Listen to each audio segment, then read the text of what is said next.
दुनिया को सिर्फ अल्लाह चलाता है, only Allah. Tell me, when exactly you joined ISIS? क्या बदतमीजी है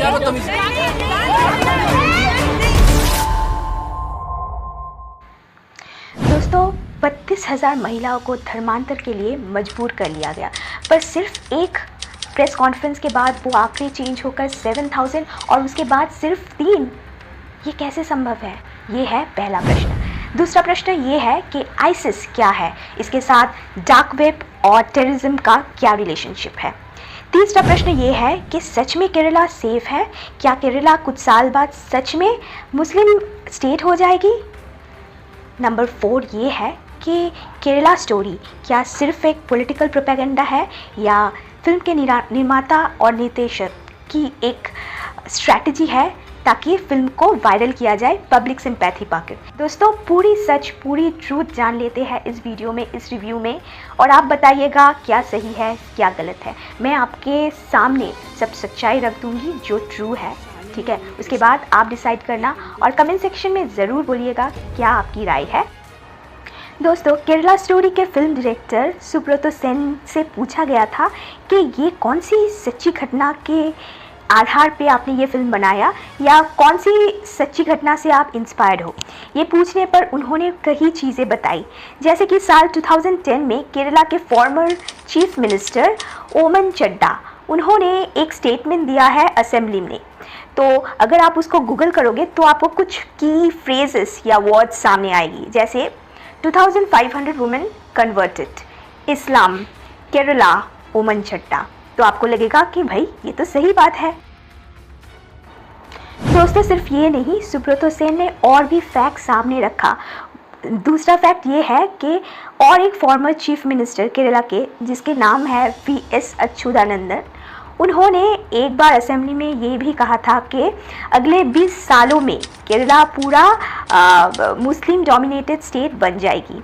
अभी आप इसको अगर गूगल करोगे तो आपको बहुत सारे की फ्रेजेस मिलेगी, जैसे अफ़गानिस्तान प्रिजन, इस्लामिक स्टेट, ठीक है? तो आपको लगेगा कि भाई ये भी तो सही बात है ना? दोस्तों, मैंने आपको जिन जिन फैक्ट्स के बारे में बताया, जिन जिन हेडलाइनों के बारे में बताया, सब हाफ ट्रूथ है। हाँ जी, पूरी सच नहीं है।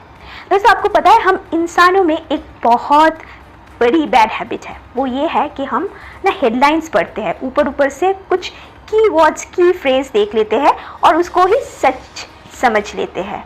पर दोस्तों, हम लोगों को डिटेलिंग में भी जानी है, नहीं तो हम लोगों को असली जो बात है, जो ट्रूथ है, वो नहीं समझ में आएगा। तो दोस्तों, यही हुआ है। तो ये हाफ ट्रूथ ही बताया गया है केरला स्टोरी में, और अभी मैं आपको फुल ट्रूथ आपको दिखाती हूँ, ठीक है? फुल वीडियो देखिएगा, एकदम मिस मत कीजिएगा। दोस्तों, चलिए, साल 2012 में जो इंडिया टुडे में केरला को लेकर और ओमकार चड्डा ने जो असेंबली में बात बोली थी, उसको समझने की कोशिश करते हैं। दोस्तों, उन्होंने ये कहा कि 2006 to 2012 के बीच 2669 महिलाओं ने इस्लाम धर्म में कन्वर्ट किए थे, ठीक है? ये सच बात है। तो दोस्तों, बात ये उठकर आई कि 6 साल में 2500 औरतों ने कन्वर्ट किया था इस्लाम धर्म में। पर बात गौर करने वाली ये है कि कोई भी फोर्स कन्वर्शन किए है क्या? किसी ने भी फोर्स करके कन्वर्शन कराई है क्या?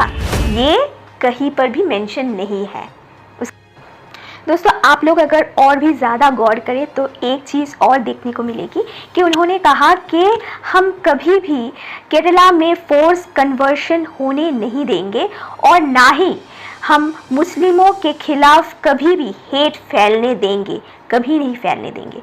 तो दोस्तों, ये बहुत क्लियर है कि फोर्स कन्वर्शन नहीं हुआ है। जिन्होंने कन्वर्ट किया है तो अपने आप किया है, अपनी खुशी से किया है, ठीक है? तो यहाँ पे केरला गवर्नमेंट के कोई दोष नहीं है। जो सुब्रतो सेन ने बताया ये गलत है। और दोस्तों, जो वायरल वीडियो वीएस अच्युतानंदन के आपने देखा है यूट्यूब में, वो भी किसने अपलोड किया पता है? वो भी सनशाइन प्रोडक्शन में अपलोड किया है, जो सुब्रतो सेन के है। तो आप समझ लीजिए, जरूरत पड़े तो उन्हें प्रेग्नेंट करो। दोस्तों अभी जान लेते हैं कि आईसिस क्या है। आईसिस का फुल फॉर्म है Islamic state of Iran and Syria. इसका मतलब ये नहीं है कि इसका कुछ इस्लाम के साथ या रिलीजन के साथ रिलेशनशिप है। ये एक ऑर्गेनाइजेशन है जो इंटरनेट के डार्क वेब को यूज़ करते हैं टेररिज्म या आतंक फैलाने के लिए।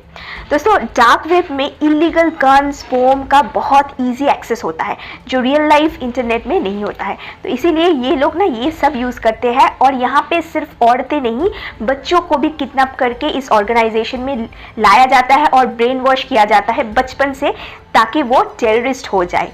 उसका मकसद यही है लोगों को परेशानी में डाले या लोगों का कुछ बुरा करे। दोस्तों मुझे पता है कि आप लोगों के मन में ये डाउट भी है कि सच में कुछ साल बाद केरला मुस्लिम डोमिनेटेड स्टेट या आतंकवादी फैलाने का एक स्टेट बन जाएगी। दोस्तों यकीन मानिए ऐसा कुछ नहीं होगा।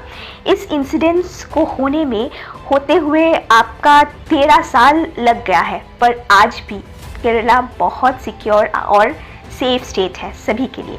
मेरा यकीन आप नहीं मानोगे तो ध्रुव राठी को सुनो। ध्रुव राठी के बात तो आप मान जाओगे ना, तो सुनो। 13 साल हो चुके हैं, केरला आज भी उतना ही सेफ सेक्युलर स्टेट है जितना 13 साल पहले था। दोस्तों आपको ये भी बता दूं कि फ्रंटलाइन जो न्यूज़पेपर है उसमें ये भी बोला गया है कि 81 कंट्रीज से लोगों को इस आईसिस में लिया गया है। ठीक है, ये पूरी तरह से ब्रेन वॉश करते हैं ऑर्गेनाइजेशन के जो है। तो सिर्फ इंडिया नहीं, इंडिया के केरला से तो सिर्फ 4 जनों को लिया गया है। तो 32,000 फिगर्स कैसे आता है मुझे पता नहीं है। ज़्यादातर लोग यूएस, यूके, फिर बहुत सारे अदर कंट्रीज़ हैं वहाँ से लिया गया है 40,000 लोगों को। यहाँ पे सिर्फ महिला नहीं बच्चे भी शामिल है, यूथ भी शामिल है। तो दोस्तों हम लोगों को परेशान होने की ज़रूरत नहीं है, क्योंकि ये हम लोगों की क्राइसिस नहीं पूरी वर्ल्ड की क्राइसिस है। तो सब हम एक साथ लड़ेंगे, है ना। क्या आपको अपना शौहर कबूल है? कबूल है।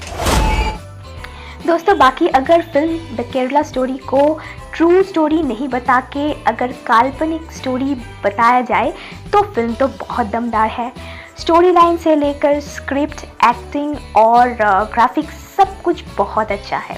तो दोस्तों पर मुझे ये नहीं पता चल रहा है या जहन में नहीं आ रहा है कि सुब्रतो सेन को क्यों झूठ का सहारा लेना पड़ा, जहाँ पे सिर्फ 3 महिला केरला से आईसिस में ज्वाइन किया। वहाँ पे उन्होंने क्यों 32,000 औरतों का नाम लिया और फिगर का उच्चारण किया, मुझे सच में नहीं समझ में आया। अगर आप लोगों के जहन में कुछ है, आप लोगों के थॉट कुछ है तो कमेंट सेक्शन में ज़रूर बताइए। हिजाब पहनी एक भी लड़की के साथ ना ही कभी रेप होता है, ना ही कभी कोई उन्हें छेड़ता है, because Allah always protects us. दोस्तों मैंने पूरी कोशिश की कि आपके सामने सब फैक्ट्स, सब रियल फैक्ट्स इस द केरला स्टोरी के ट्रूथ और नेगेटिव पॉजिटिव सब के विषय में रख दूँ। तो आपको अगर अच्छा लगे, वैल्यू मिले तो लाइक, शेयर और सब्सक्राइब ज़रूर कीजिएगा और कमेंट में बताइएगा कि हमको और कुछ इम्प्रूवमेंट अगर करना है तो मैं हमेशा हूँ इम्प्रूवमेंट के लिए। और दोस्तों प्लीज़ सपोर्ट करना चैनल को, शेयर करके, लाइक करके और सब्सक्राइब करके। तो मैं फिर से आऊँगी एक नई वीडियो, नई स्टोरी और नई कुछ रिसर्च लेकर। तब तक के लिए अच्छे रहिए, खुश रहिए और हेल्दी रहिए। नमस्कार।